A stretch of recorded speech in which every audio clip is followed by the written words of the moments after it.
Hey folks, nothingwire.com, and we're at the launch of the Sony Xperia Z and ZL here in India. So I'm going to take you through the hardware of this device a bit. This is the Sony Xperia Z. It's available in colors of white, black and purple. So this guy has a gorgeous 5-inch TFT capacitive screen, full HD, 441 ppi, 16 million colors, and you can see it's in fact gorgeous. It also has the Bravia mobile engine version 2. So Sony promises this will give you picture quality or the picture experience that you would otherwise get on a full HD Sony Bravia television. So front side you also have the 2.2 MP front camera. It records at full HD at the rate of 30 FPS. You have sensors here, then the earpiece there. So on the side you have the micro SD card slot there, and then this is for the optional connector. Then below you have eyelet for your lanyard, speakers there, the volume rocker, the power button, and then you have the audio jack here. But most of the ports you will see are covered by flaps. There you see, because this guy is supposed to be water resistant till 1 meter of water for about 30 minutes. The Xperia Z is also dust resistant. So if you walk in, let's say, a construction site, then no worries of dust getting into the body of this beautiful device.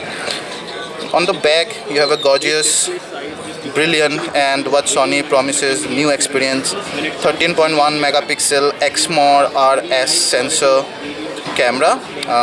It's accompanied by the LED flash. The Exmor RS sensor is the new set of 3 sensors that Sony developed, and this one has a sensor type of 1 by 3.06 inch. So that's almost equal to the sensor size of the Lumia 920 and the HTC One. So we'll have to see how that performs, but we have great hopes from that. You can see Sony resorted to a more edgy kind of a deck of card kind of a form factor. It's very thin, it's about 7.9 mm, so that's almost the same width of the iPhone 5. You have glass on both the sides like the Nexus 4, so you would expect a lot of fingerprints like you can see here. So spec wise, this guy runs on a 1.5 GHz quad-core Crate processor, Adreno 320 GPU, Qualcomm Snapdragon chipset, 2 GB RAM. So this guy has a 16 GB internal storage. There might be another version available of 32 GB. So I'm going to show you the user interface a bit now. So you see that's kind of the lock screen. You have one touch access to your music as well as the camera. So the moment you drag it, you'll have your camera at your hand. So that's the camera button, the video button. So negligible lag, but there is a lag after all. So that's the video recording button. Today we are going to do a good comparison of Sony Xperia Z. So this button denotes that it's in full auto mode, so the camera phone will set everything for you.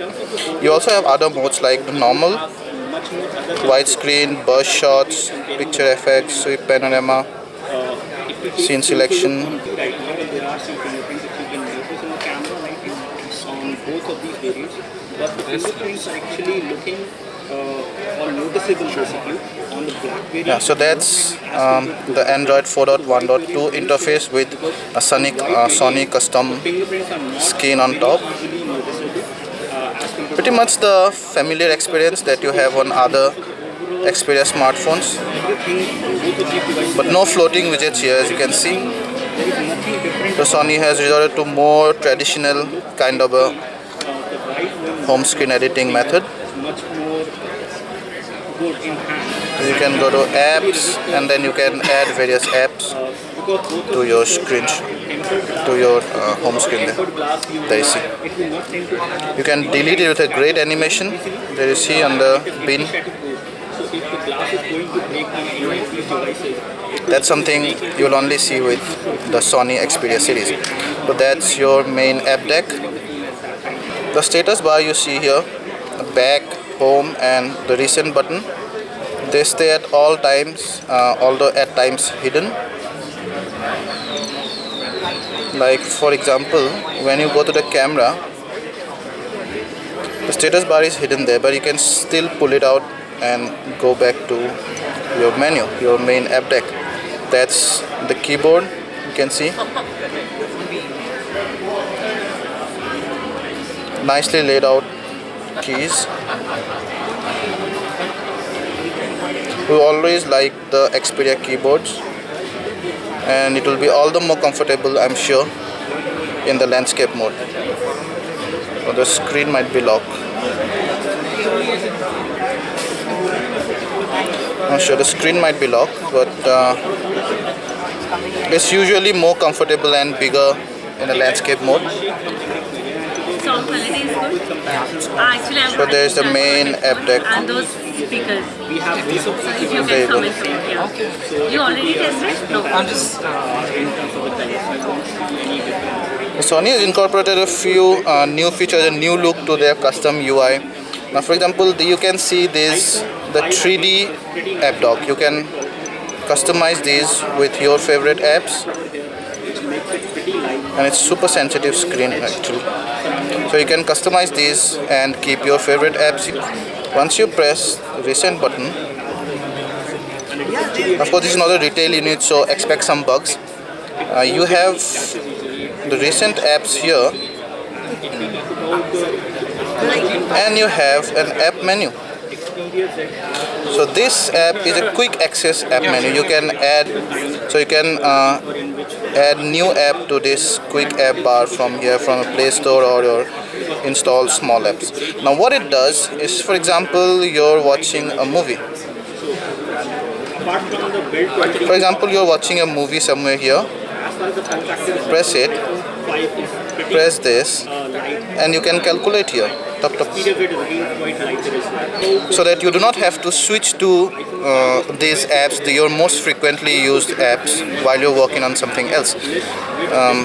Let's say I'm checking out something on Google now, and suddenly I need to make a note. So I just press the recent button, press this, and I can go and start writing notes here. You have rounded edges over here. Oh, the phone is nice or whatever, and then Size is much more flexible in terms of the I can full screen it if I want, and then full. speed of it is again quite good, not bad at all, but a little bit heavier. And Lots of Sony in-house apps there. You can see Walkman, if we talk about Sony Select, if we talk about the camera Voice Pilot, Play Now, Smart Connect, Sony Link.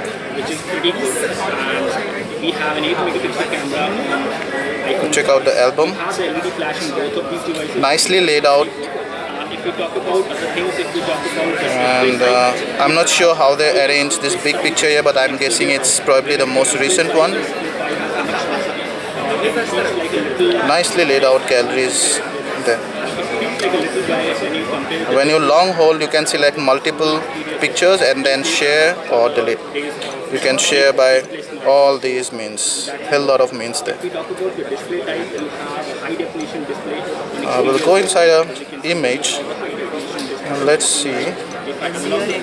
Gives you the same sharing option, and you can delete it. You can do a whole lot of stuff. You can also edit photos and do some quick editing here. You can add FX and your colors and other stuff. Just compare the display.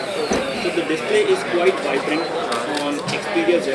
But it again puts What else? the good features. Calendar.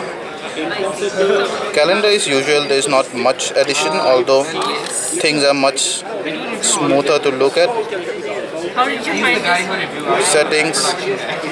Oh, so you really like it? Setting. You see, it has NFC and call settings, sound, display, It's like a beat. storage. Yeah, so it has a 16 GB of internal memory. Some by taken by the OS and then the system apps. This ear tag, as you can see. This is removable, yeah. And as you can see, it's not an on-net So you can add your corporate account, your Evernote account, Google, Not that much. And you can see WhatsApp, in between no only Twitter. air is there. So that it is good noise isolation can Let's check out the about phone. So there you can see 4.1.2. That's the build number for your reference. It's scheduled to get the 4.2 soon. press it. And yes, as you can see, design is very good. So as you know, So you can have folders in your app bag. Only black color and all. Now we are into colors. Yeah, so that's pretty much about it.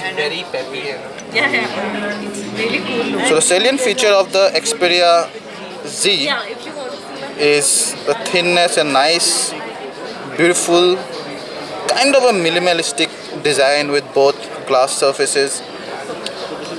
It being water resistant and dust resistant to a great extent, and a new custom Sony UI on top of the Jelly Bean 4.1.2, and my personal favorite, the Exmo RS sensor with the 13.1 megapixel 1 by 3.06 inch sensor. So we're gonna tell you more about the whole device when it comes to our lab for full review. Thank you.